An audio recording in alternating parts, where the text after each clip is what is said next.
We'll speak on the Pasha again, Pasha's Massey.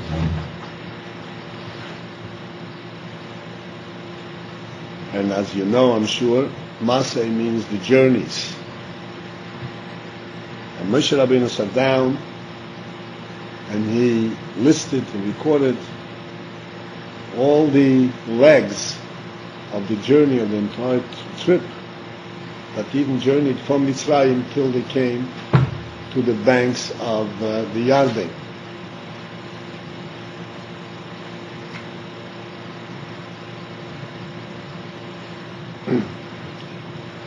This journey, as everything in the Torah, clearly is not meant to just record some kind of a historical event that has no particular significance for future times and future generations, just to know what happened. There are listed in that list 42 different stops, 42 different, what's called Masois, journeys. And there's a Kabbalah from Baal Shem Tov. Baal Shem Tov says that every Yid goes through 42 different movements in his life, corresponding to the 42 Masois that Eden had in the Midbar. I'd like to understand what these Masois stand for.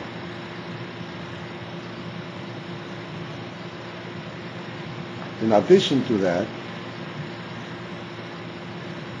in only a few places,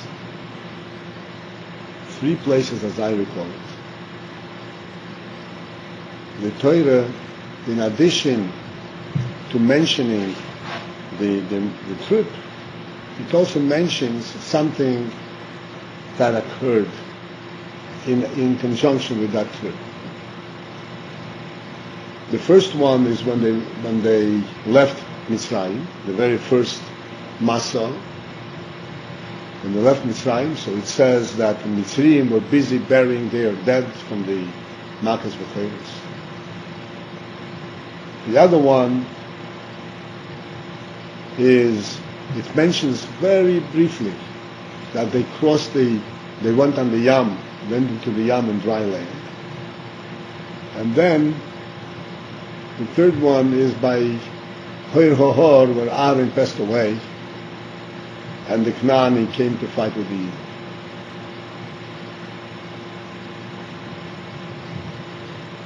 So we'd like to examine this and focus in on this, and primarily to understand something that's reflected in our own lives.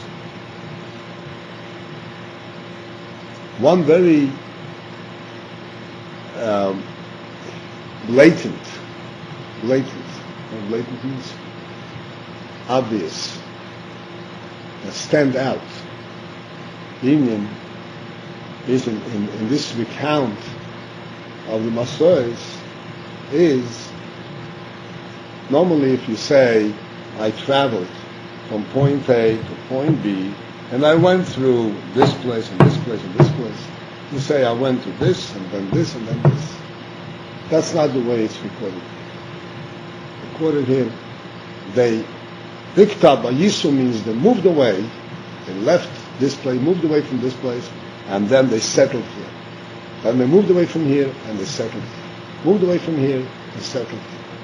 This moving off and the settling seems to be a major point being made in this entire description. It doesn't just mention the places through which they went.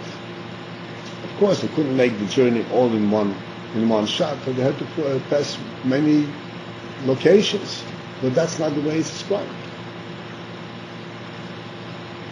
It's described that they had to move away and settle. Move away and settle.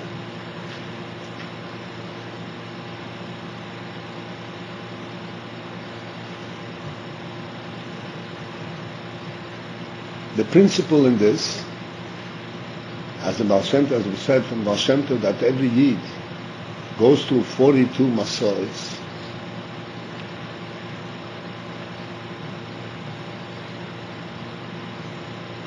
The principle is that in order for a person to reach his purpose,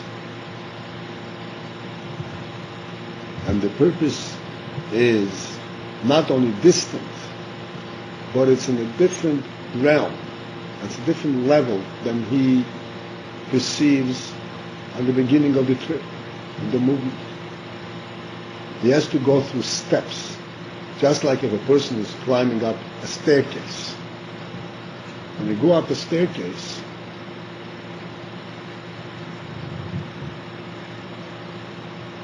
in contrast to a ramp, where a ramp is like going on a smooth hill. When you go on a ramp, you don't have stops in the middle.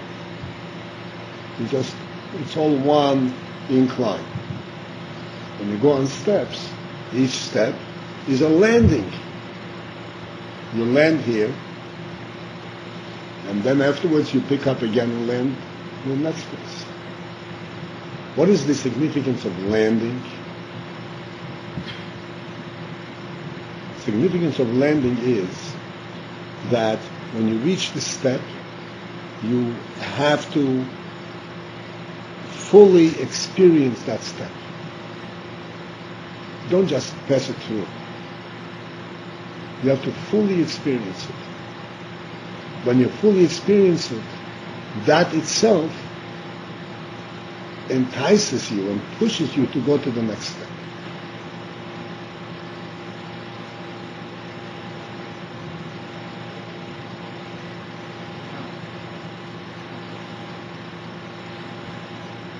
Just to get us a quick glance on this, everyone wants to be at the highest level, wants to be at tzaddik, wants to be mahader in mitzvahs, wants to be perfect.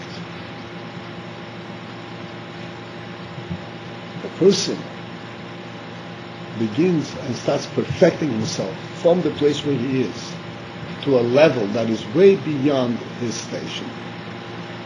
He stretches himself thin.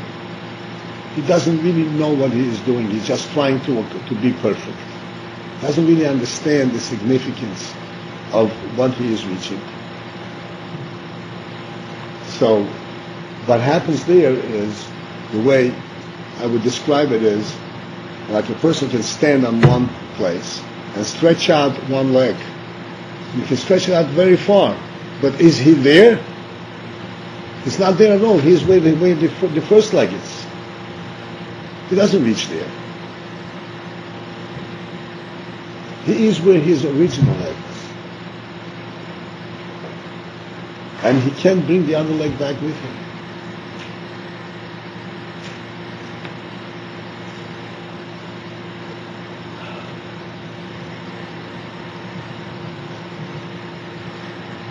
Therefore, the process of movement, process of growth, is that when a person makes a step, he settles in there and fully experiences and understands what this step is. After that, he fully experiences and understands it, then he reaches the point where he sees the limits of this step, and he begins to realize the next higher level, and he realizes the significance of the higher level, why he wants to go there, and then he makes the next step.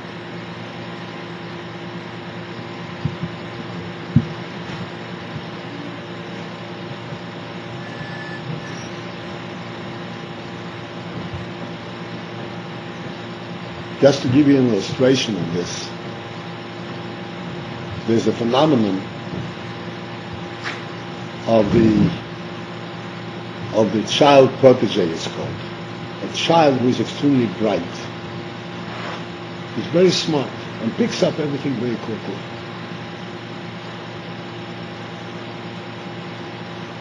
And the parents are very proud. Oh, my kid is on top of the class. And they start pushing him to the next class. He goes to the next class, he's on top of the class.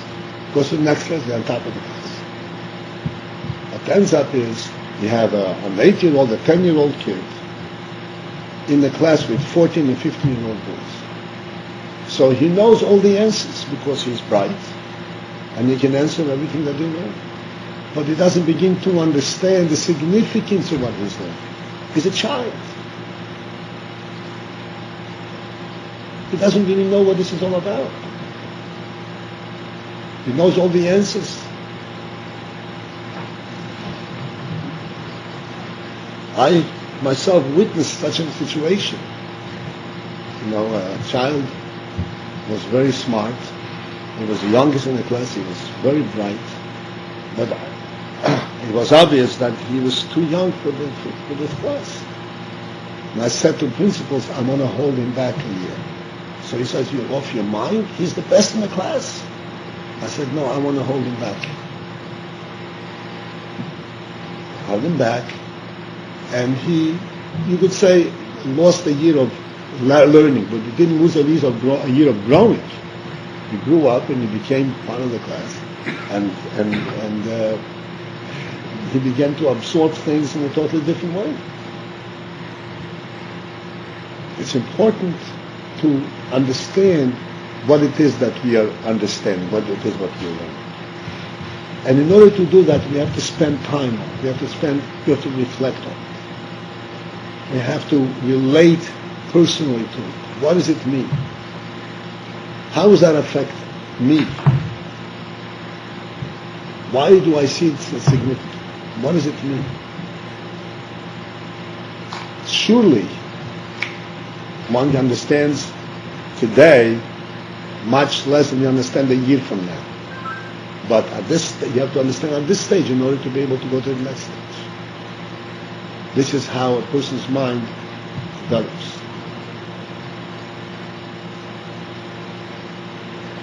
You have to understand. Just like in the journey that Eden went from Mitzrayim to Eretz Canaan. At the time when Eden left Mitzrayim, Eretz Canaan already existed. And they already knew where they're going. They knew exactly where they're going. And yet, they had to go through 42 different steps to get there. The same thing is true regarding every Yid. We were all granted an neshama. And from time to time we have an insight and we recognize we have a bright spark, a bright vision. And we really want to be where the neshama is. And we all have a neshama. But that's not enough.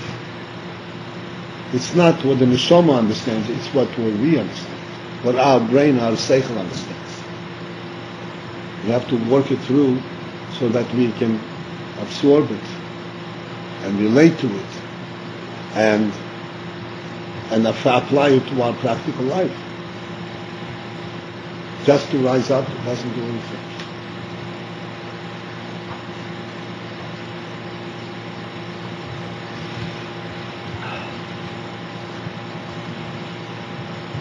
Now,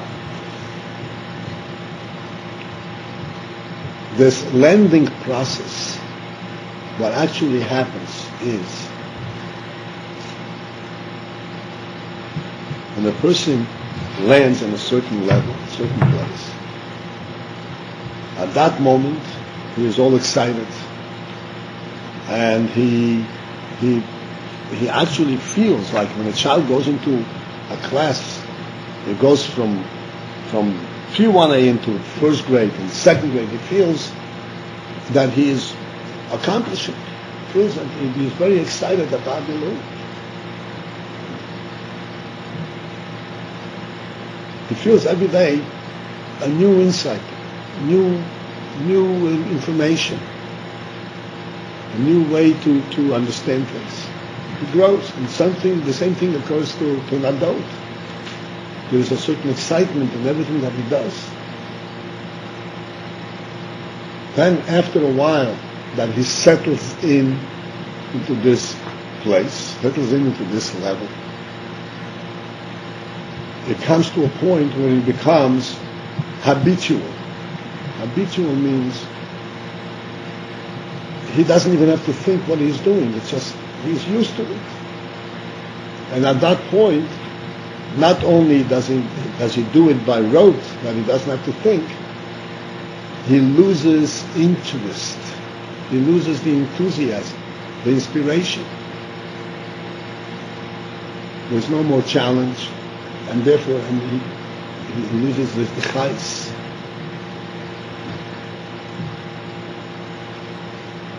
And at that point, when he loses that and says, it was very interesting when I first started, but it's not the same thing anymore. I wish to go back to where I was a month ago. It was so exciting. How come I lost it?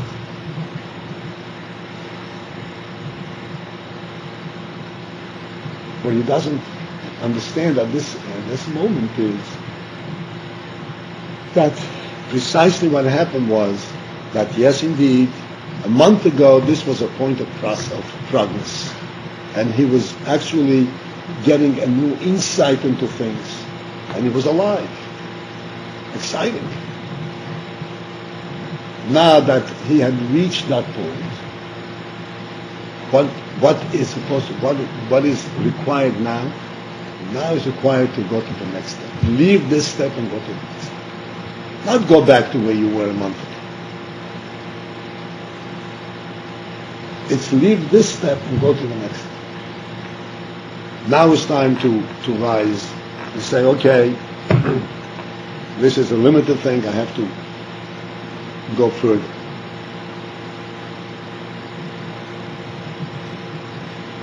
The phenomenon that illustrates this in an interesting way, I may believe that some time ago, a couple of years ago, I used this analogy in this talk. You know, a baby makes enormous progress from the moment it's born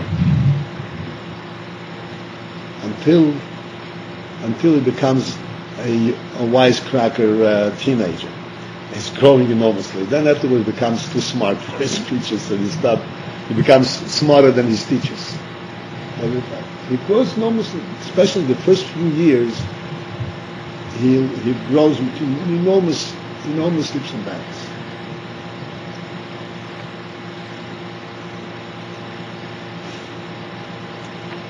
So the progress of this baby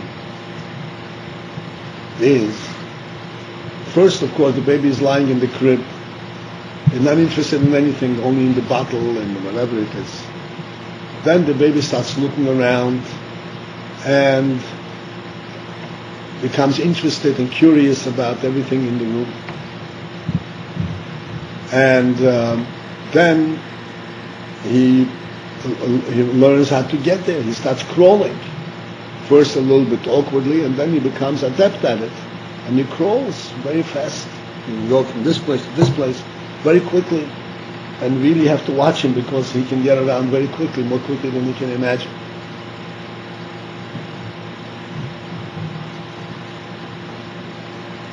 After a little while of that, then he decides, I want to walk. I don't want to crawl. I want to walk like everybody else, like a human being. He realizes he's a human being. He's not a cat. He's a human being. He wants to walk. He starts walking. And he takes a step, flap. He falls down. He wants to get from this place to this place. Yesterday he could get there without any mishaps. Crawl and he's there. Now he takes a step and he falls. Takes another step and he falls. So he says, what happened over here? I'm regressing. What regressing means? I'm going backwards. Yesterday I could get here without any difficulty. Now it's a whole battle. I have to hold on, and I fall down, and I get hurt. unhappy.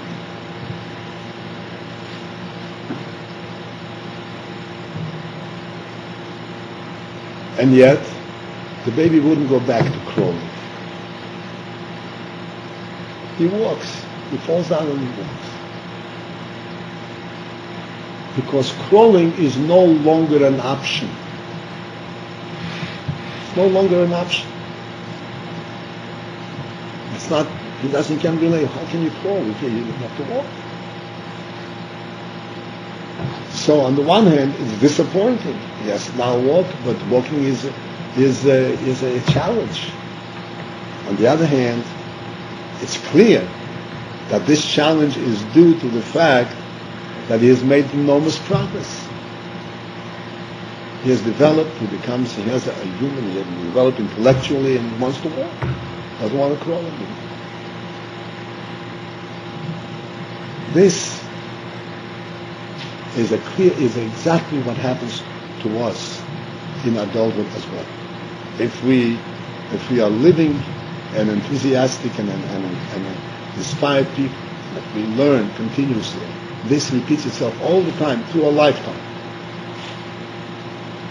Surely you've heard, you can remember yourself saying, I was so excited yesterday, I wished I could get it back today. But you can get it back today. Today you have to get the next one. You have to recreate the whole thing from scratch and bring a new insight, a new flash of light, a new clarity, a new brightness, a new purity, in order for that to be as exciting as what you saw yesterday. Today it's not significant anymore.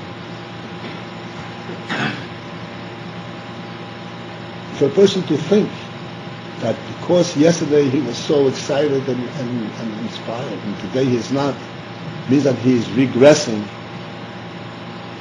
It's the same way as saying the baby is regressing because he can't crawl. It's not regressing. It is that he had grown into this place, into this level. And now he has to start creating his insight and his view from scratch. Again, on a deeper and a higher level.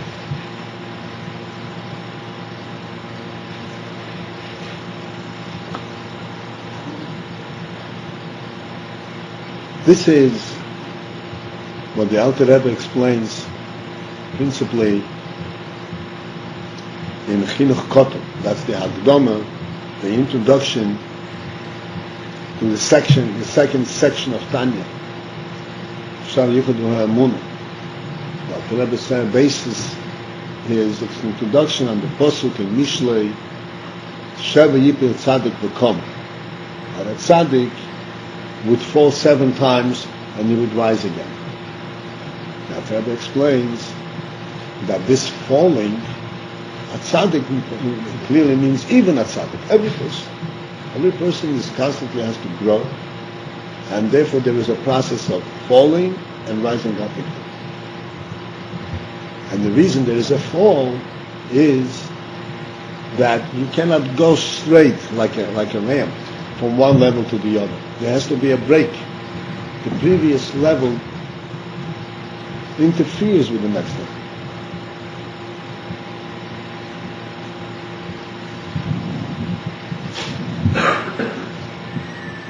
You reach a new level of your intellectual insight, you have to break away from that which you saw yesterday. And that's the fall.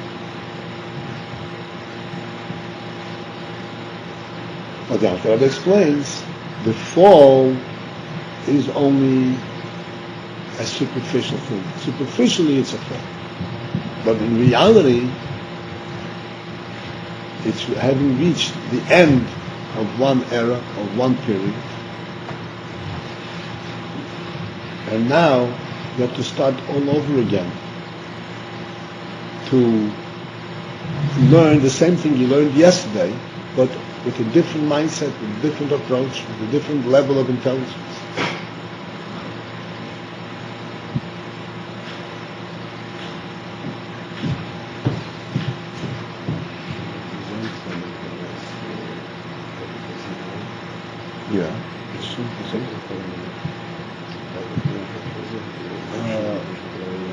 Yeah.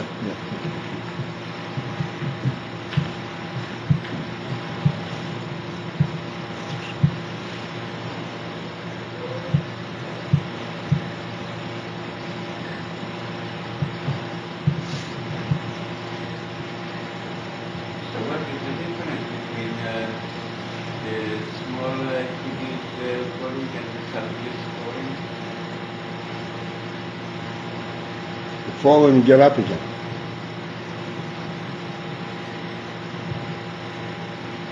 Again, this is what the Pasuk is saying. Vayisu vayachar. You can make progress without vayisu, without disengaging, breaking away from where you are. Not saying, oh, I was here comfortable, let me stick here.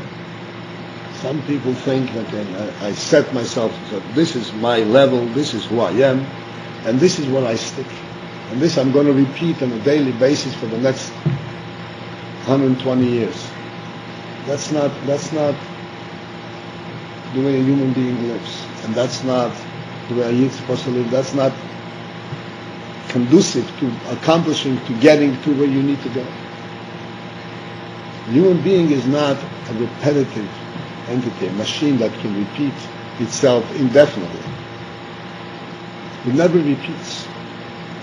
Every time that he does something, he does it fresh, with a new impetus. He knows what he is doing. It's a new decision.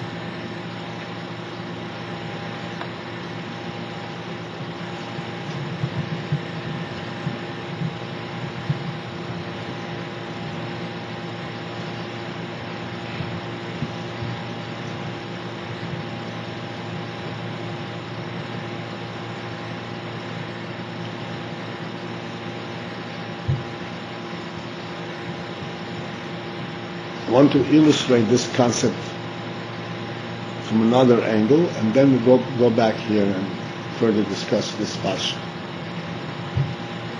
This also, I think, we discussed several times. There is the phenomenon of sleep. Every person must sleep. Every person has to sleep. Huh? What? Yes. Are you asking why? No, I right. I didn't hear what you said. Oh, I understand, yeah. Has to sleep. And sleep, we know, is an extremely important part in a person's vitality, in a person's ability to perform. Sleep is not just taking a rest. When a person rests, a person can rest for hours and not get the revitalization that you get from 5 minutes of sleep. It's a completely different experience. Sleep wipes away the entire thought process that a person is in. And when he wakes up, it starts fresh. And when it starts fresh, then he becomes aware of his essential life. Like this, when a person is involved in a thought process, he's involved in that thought. He thinks that this logic, this is all there is. When he wipes it away and starts from the beginning, he's aware. Oh, I'm alive. I'm aware. I realize what's going on, and he starts learning from scratch, from the beginning. A new vitality, a new source of life comes to a person.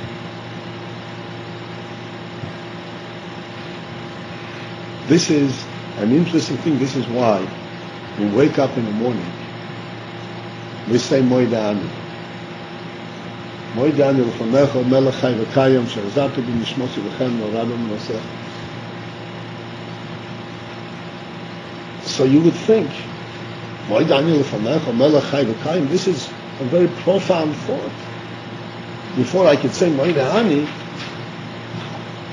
I have to learn, I have to get to think, what is it, know what happened over here. It's a very profound thought. And then we say, no, As soon as he wakes up, before Megavas, before anything, the first thing you wake up, say Maria.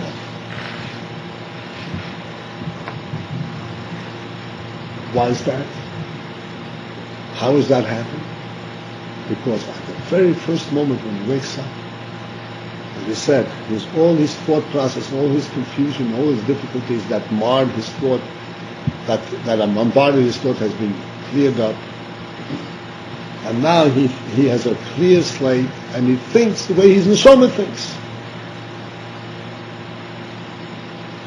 And the way his neshama thinks, he recognizes Melech Chai v'Kayim Zlatam Nishmosi. This is a miracle that Rebbe Shabbat moved the neshama down. He looks a new world. And he starts the world starts his life from the beginning again. With a new slate, with a clear slate. How long ever it lasts, I don't know. Soon after that, all the kashas and all the problems start bombarding him. But he has a new lease on life, so to speak, a new chance, a new beginning, a new light coming from the Mashiach. This is how, just as it repeats itself on every day, this is also true in a person's progress in life. At a certain point where he loses, he sees this is not it, and he starts from the beginning. Let me understand what's going on. And then he reaches up to a higher insight, to a higher source, and begins to understand things more at a higher level. This is how a person grows from infancy to childhood, to adolescence, to adulthood, and then indefinitely. A person has to grow all the time.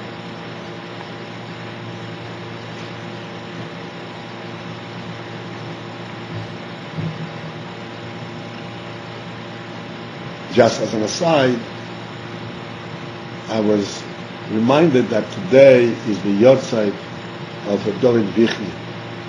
None of you probably knew him, maybe you knew him. Rabbi Vichni. And nobody mentioned it here? In the morning. Huh? In the morning. In the morning? Rabbi Vichni was a teacher in Tiferes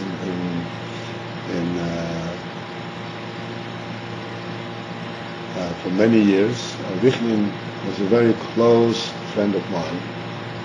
We started out from before Bar Mitzvah in Europe yet. And I knew all the trials and all the difficulties that he went through, but he epitomized, he represented this constant movement, growth process of a human being. He had a very unsettling, to say the least, very unsettling youth. And he made tremendous progress, and he became a real Rosh Hashiva, and he was one of the best Rosh Hashivas that the Yeshiva had.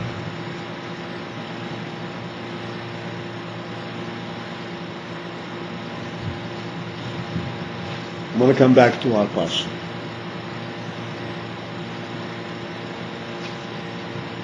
I mentioned that when the Torah relates this journey, there are three instances where the Torah mentions certain things that occurred during these trips.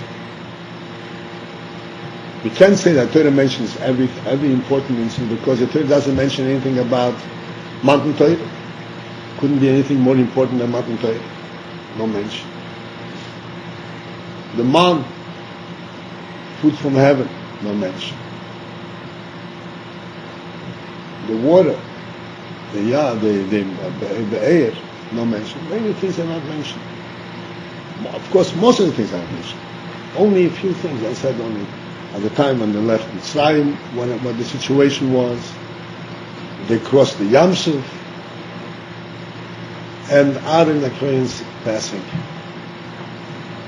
I want to focus in, try to understand the special message in these mentions.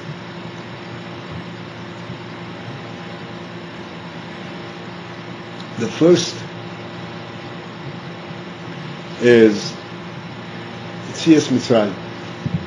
That at the moment when Eden left Mitzrayim, the Torah says, not only that Eden moved, but what happened in Mitzrayim, the Mitzrayim were busy burying their dead from Makas B'choros. A whole destruction in Mitzrayim, and Eden left. What does this represent? That at the time when Eden left Mitzrayim, their leaving from Mitzrayim was a clear decision. There was no doubt about it. Even though they were leaving from a settled land, established cities, into a desert. No water, no food, nothing. No housing. A desert. A whole nation of several million people. I mean, 600,000 were males above 20. We're talking about several million people with little children picking up and going into a desert. And yet they went with a strong resolution. They had no doubt as to their decision. And this is why the Torah is saying, as the Eden were leaving, the Mitzrayim were busy burying their dead. The Eden saw clearly the contrast, saw really that this is the right thing to do.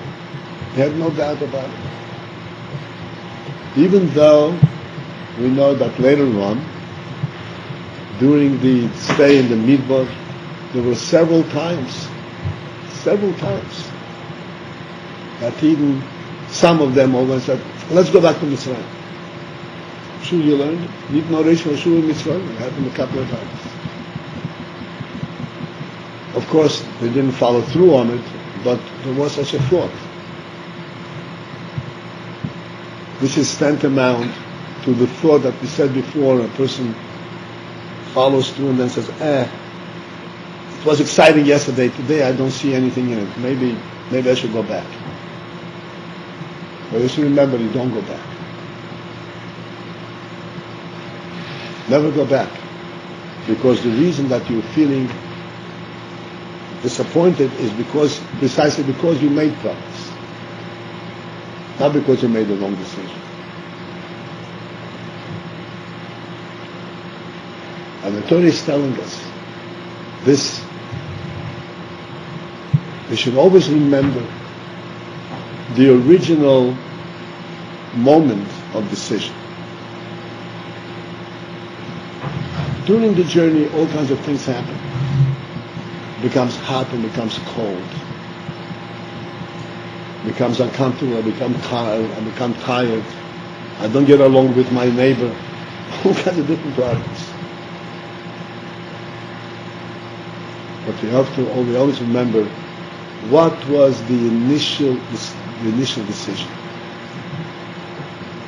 When you make a decision to go out of a settled land into a desert, that's when you are inside the sky. That's when you know, I've seen something. I recognize something really true. Because you don't make such a decision with any doubt. This is a categorical decision, categorical view. This is not a sighting that I see something, but we'll see what happens. No, there's no way. You don't go into the desert, you'll see what happens. You go into the desert because that's where you go.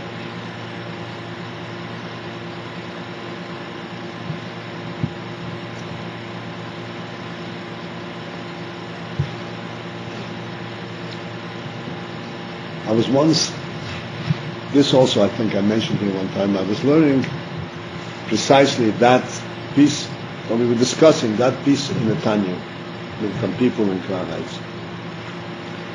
And the Alter Rebbe over there says that there is this union, this phenomenon of Sheva Yipil Tzaddik Gekom, that he falls and rises up again. Alter Rebbe says that when he falls, what holds him up that he shouldn't crash? You fall, you can crash. You lose it. What holds him up during the fall? He loses, like we said, let's say in the simple terms, not a tzaddik, people like ourselves. He falls off, he loses his enthusiasm, he loses his inspiration. What holds him up that he should carry on until he catches on, so to speak, to the next wind? So he says, what holds him up is the Amunah Pshuta, the simple Amunah that he was raised with. He was raised with Amunah, and that Amunah that was imbued in him at infancy, at childhood, this is what keeps him going during these fall off times. That's what Alter Rebbe said. So then someone asked, that's all fine and good for those people who were raised with Amunah. Those people to whom their mommy sang, Torah is the best as Torah. Torah is the best thing when they were in the cradle. What about us who grew up with the bear and the fox, or the wolf and the fox? Huh? In America, it's the cat and the mouse. The cat and the mouse. Right. The cat and the mouse. What happens to us? By me, my hero was the cat, or the mouse, or the wolf, or the fox. So, what happens here? Who's going to hold me up? That's a very powerful question.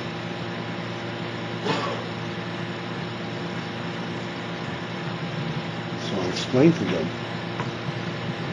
that just as when the Yidden left Mitzrayim, they went into the desert, it was a paramount decision.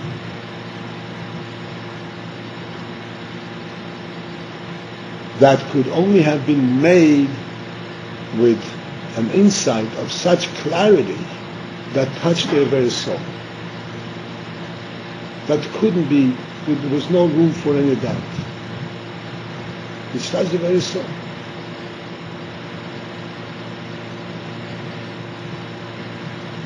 What is the power of the emunah that a person was reared with and raised with?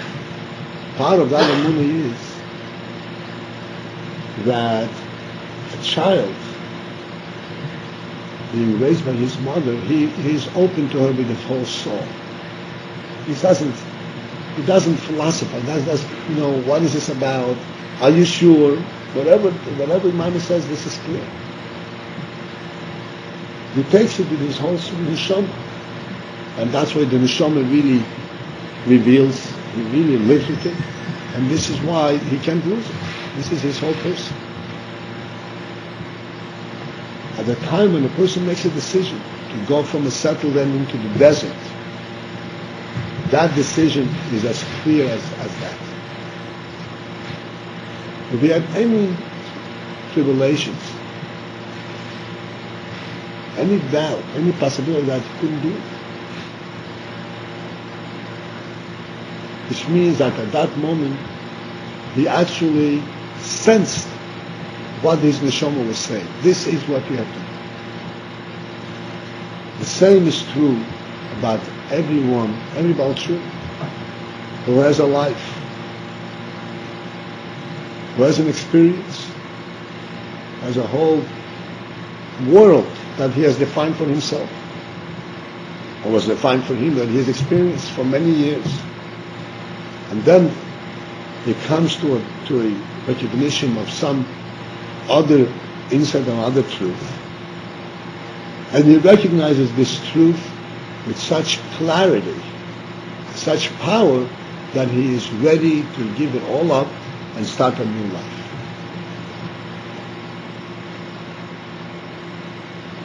Which is an enormously powerful decision. And that decision can only be made when one has a very clear view of the contrast of where he is versus where he is going. He knows clearly where he is going. He knows he has to start from scratch. I mean, many of us, the Israelis, are privileged.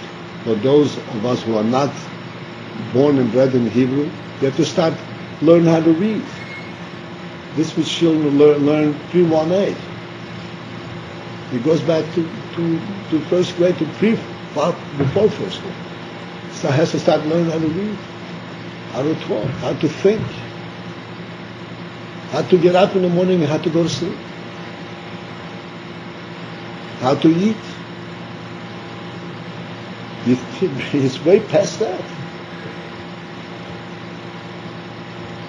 He knows what he is doing, and he's making that decision with full clarity, because in his neshama, in his soul, he recognizes that is the thing, the place where he should be. And Vayisu, he makes this breakaway from the old and goes into a new world. He breaks away from Mitzrayim, from a settled land, fully developed environment, a society, into the desert, where he starts looking around and saying, where am I? What's going on over here?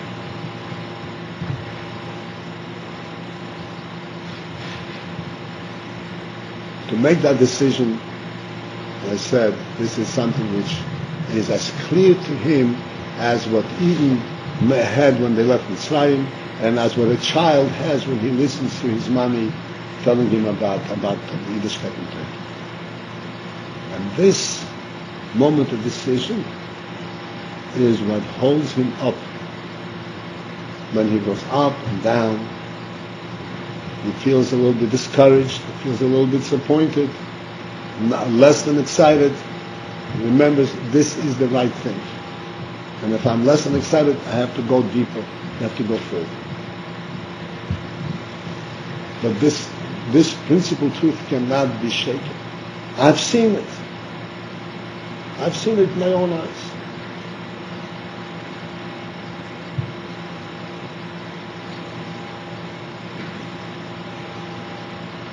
This is why the Torah, at least my presentation to you, the Torah says at the time in Eden, Mitzrayim, they were able to observe what's going on in Mitzrayim. Yes, it's a settled land, and it's a developed society, and so forth. They are burying their dead. This is an insignificant world. I'm going to the desert, and that's what I'm going to find in real life. This is the real thing. Not the pyramids, not the palaces, not everything else going on over there. In the desert, that's what I'm going to find in my real life. This is what each one of us made a decision when they left where he was and came to Torah Mitzvah. And this is what is capable of holding us up throughout this Vayisu Vayachim, this up and down journey.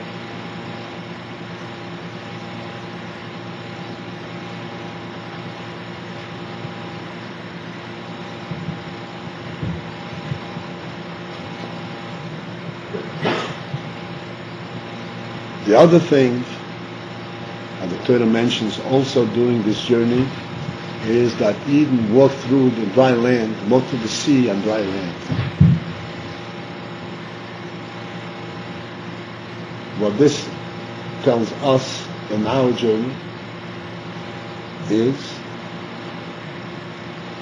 that we are resolute and we pursue our path, which we must be, we will get to where we need to get. Even if it means that we have to go through a sea. We have to dry up a sea.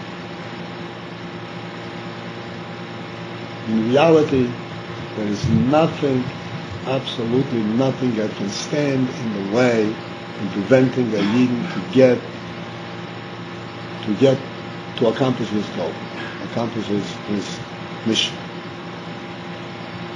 It may be quite trying, because to jump into the sea is It's scary. But if need be, he can do that too.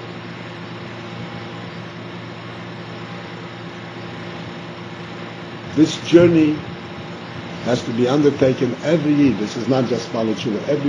Everyone goes through these 42 muscles. And if we are going to be scared of a sea or anything, we would never make it.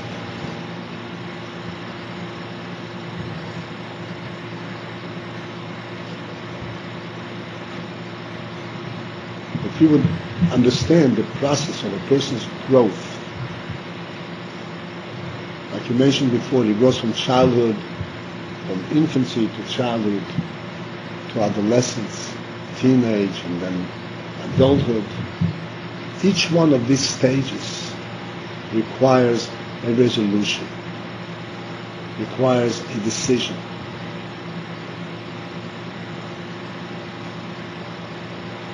A re-inspiration. And the most difficult one of them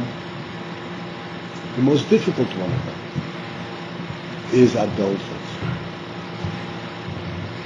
There are people who we don't even realize it.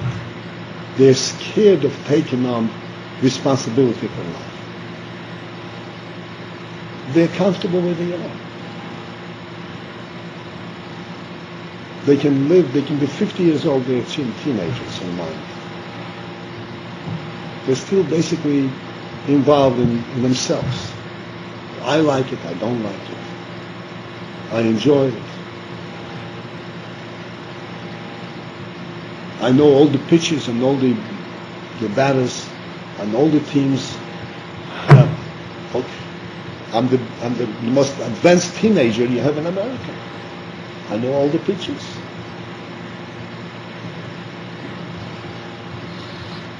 The move into adulthood, when one really takes on responsibility for life, makes a decision, sets himself on a path in life, defines what the truth is.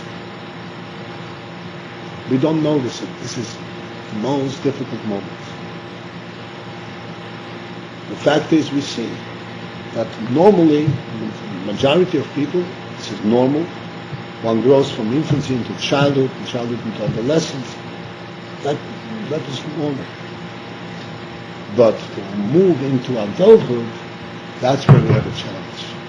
And not all of us make it. Not all of us stand up and ready to take on responsibility for life. Do things because they are right, because they're important, because they're significant and have their value, not because I like it. Step out of ourselves and go into life. That's our goal. And the Torah says this is not something that will come automatically. You have to know that decision is almost as difficult as leaving Egypt and going to the desert. You have to go right into the sea. To go right into the sea.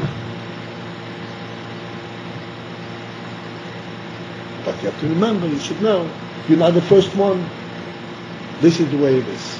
The first one already did it for us. He proved it. He proved that it's doable. And all of us have to do it eventually. It's not a smooth sail at any time. Sometimes you have to jump into the sea. Take on responsibility and go with it.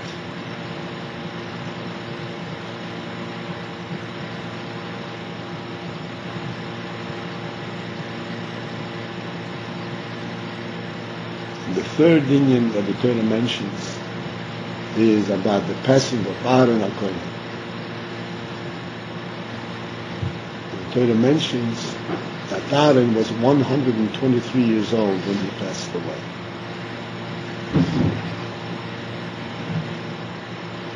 There's a sikha from Rabbi Abba in this. And interestingly, Gemara says that in saying Hallel, like you say, Rosh Chodesh Yom Tov, in saying Hallel,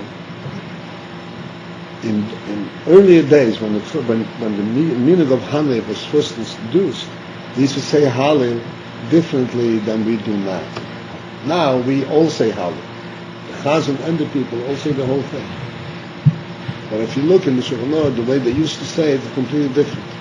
What used to say, the Chazan used to say the Hallel, every pasuk, actually every half pasuk, and the people would respond Hallelujah. They would just say Hallelujah. He would say Hallu Avdei Hashem, they would say Hallelujah. Hallu Hashem Hashem, Hallelujah. The whole thing was that they would say Hallelujah to respond to every person that he said. This is how it was. Okay? There was a reason why it was established like this, primarily because in those days, many people didn't know how to read. And the books were not printed in such abundance as we have today. And for whatever reason there were many people who were never learned how to read. And therefore they depended on the Chazan for davening. And if you learn the Shulchan Aruch, you see that the Shulchan Aruch constantly speaks about the Chazan being moist in the people, which we hardly have anymore. Because this is what it was. Even today it says that the Rosh Hashanah, one can rely on the Chazan. You can listen to the Chazan and be Yitzhak. The Rosh Hashanah is a long davening, but then again, that is only because they didn't have Sidurim, so they had to say it by heart, and only not every person can learn it by heart. But we have Sidurim in front of us. It's a question of another half hour. We don't do that anymore. But originally, this is the way it was. So the Chazan used to say it, and people used to listen. But in Hallelujah, they wouldn't listen. They would listen and answer Hallelujah. It says in the Shalmi that if you total up the number of Hallelujah that they would say, it comes out to 123. It comes out to be 123 Hallelujah. Corresponding, it says, to the years of Aaron's life.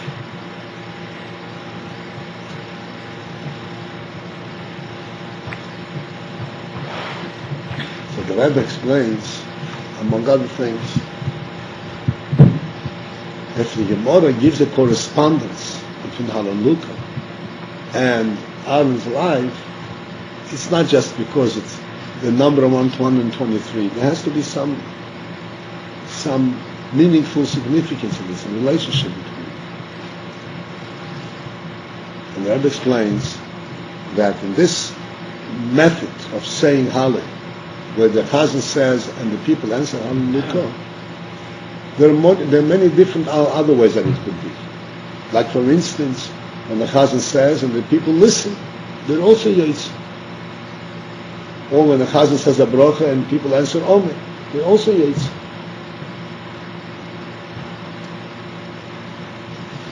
And this is another method where the Chazan says and they say Hallelujah. The Rebbe says that this method is superior to all the other methods. Because in other cases, when you are Yoitze because you listen to the Chazan, there is still a difference between the Chazan and you. The Chazan says and you only listen. You're Yoitze but you didn't say it. It's not the same thing as saying. But here, this makes it that the people have the same schus exactly as the Chazan himself. He says it and they say it. It's considered like they actually said it. Not that they're Yoitze, but they actually said it. In other words, one person says it, and everyone just listens and joins in, because he unites all the people, they are also considered like they themselves said. And they are all united through this Chazan. This principle of the unity amongst Eden is exemplified by Aaron HaKohen's life. The Mishnah says that Aaron, his special midah, his special quality was to bring peace amongst two people,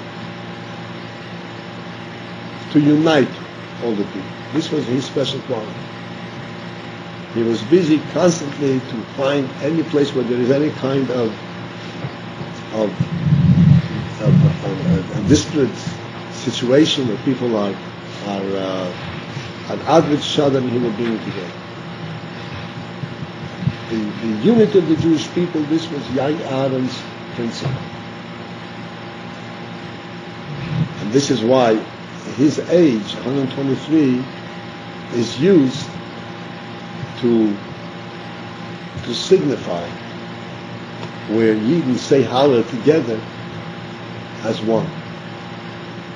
Not all of them separately, but they're all together as one. Because only one, the Chazal really says it. But it seems that, but they're all as one. So this is the message from the Pasha.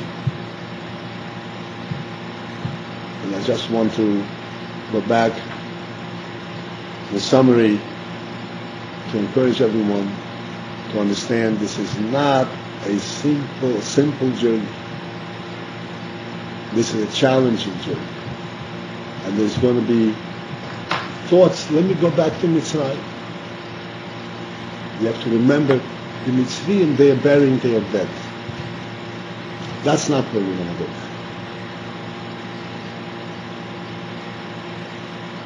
Oh, but this is like crossing the ocean. You can do it if you need to do it. There is not going to be a challenge that you cannot break through. That's never going to be in your life. On the other hand, the amount of growth that is required, that is going to be, so to speak, directed at you and forced at you is unlimited. You're not going to be allowed to stay in place for one moment more than you need. As soon as you acclimate to a place and you feel comfortable, you've outgrown it, your neshama is going to be knowing at you, let me go further. And you will go further. A person's life is a constant move. Move away and settle down. Move away and settle down.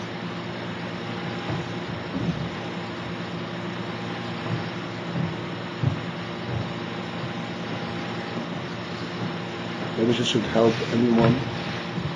They should have the moral strength and the spiritual strength and the physical strength to go through and accomplish their tasks in Mitzvah Hashem and be successful in breaking through all their barriers, and in Mitzvah Hashem go to the next step and to the next step, establish their homes, build Jewish homes, and Mitzvah Hashem go to the next step.